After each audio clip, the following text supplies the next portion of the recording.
পর্ণ video দেখে যারা অভ্যস্ত, অশ্লীল, নোংরা এবং কুরুচিপূর্ণ ভিডিও দেখে যারা অভ্যস্ত, তারা নানা ধরনের সমস্যায় ভুগে থাকে।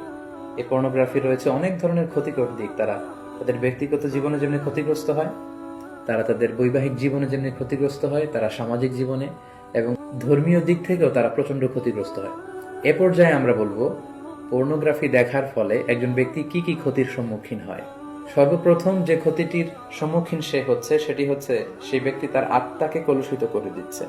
ফলে কোনো এবাদতে সে মজা পাবে না, সে সালাত আদায় করে মজা পাবে না, সে কোরআন তেলাওয়াত করে মজা পাবে না, সে তাসবিহ করে মজা পাবে না। এবং আল্লাহ তাআলার ক্রোধ সে অর্জন করছে আল্লাহর রহমতের পরিবর্তে, আল্লাহর লানও তার উপর বর্ষিত হচ্ছে। এবং মানুষের দেহের যতগুলো অঙ্গ রয়েছে তার মধ্যে থেকে সবচাইতে দামি অঙ্গ হচ্ছে তার আত্মা। And pornography is damaging your soul. বিষ্ণুনবী সাল্লাল্লাহু আলাইহি ওয়াসাল্লাম বলেছেন, আলা ইন্না ফিল জাসাদি মুদগা ইযা সলুহাত সলুহাল জাসাদু কুল্লু ওয়া ইযা ফাসাদাত ফাসাদাল জাসাদু কুল্লুহু আলা ওয়াহিয়াল কলব। জেনে রাখো, নিশ্চয়ই মানব দেহে একটি গোশতের টুকরো রয়েছে যেটি দেহের সবচেয়ে দামি অঙ্গ।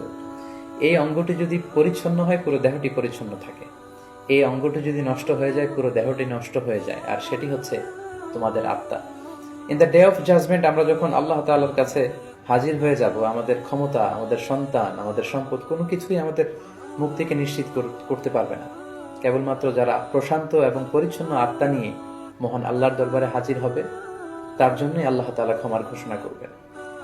তো পর্নোগ্রাফি ওয়াচাররা সর্বপ্রথম যে ক্ষতিটির সম্মুখীন হচ্ছে সেটি হচ্ছে তারা তাদের আত্মাকে নষ্ট করে দিচ্ছে, যেটা মানব দেহের সবচেয়ে দামি অঙ্গ। পাশাপাশি তারা তাদের চরিত্রকে শেষ করে দিচ্ছে, যেটা মানব জীবনের সবচেয়ে দামি একটি বিষয়। আমরা বলি যে মানুষের অর্থহানি ঘটলে সামান্য কিছু হানি হয়, স্বাস্থ্যহানি হলে আরেকটু বেশি কিছু হয়, কিন্তু একজন ব্যক্তি যখন তার চরিত্র হারিয়ে ফেলে সে তার সবকিছুকে হারিয়ে ফেলে। পাশাপাশি যারা পর্নোগ্রাফি দেখে অভ্যস্ত তাদের স্বাস্থ্যের মারাত্মক হানি ঘটে, যেহেতু পর্নোগ্রাফি ওয়াচাররা রাতের সময়টুকুকে বেছে নেয় গোপনে পর্নোগ্রাফি দেখার জন্য। ফলে রাতের ঘুম তাদের আর হয় না, তারা ইনসমনিয়াতে ভোগে এবং একটা বিকৃত রুচি তারা ডেভেলপ করে ফেলছে মনের অজান্তেই।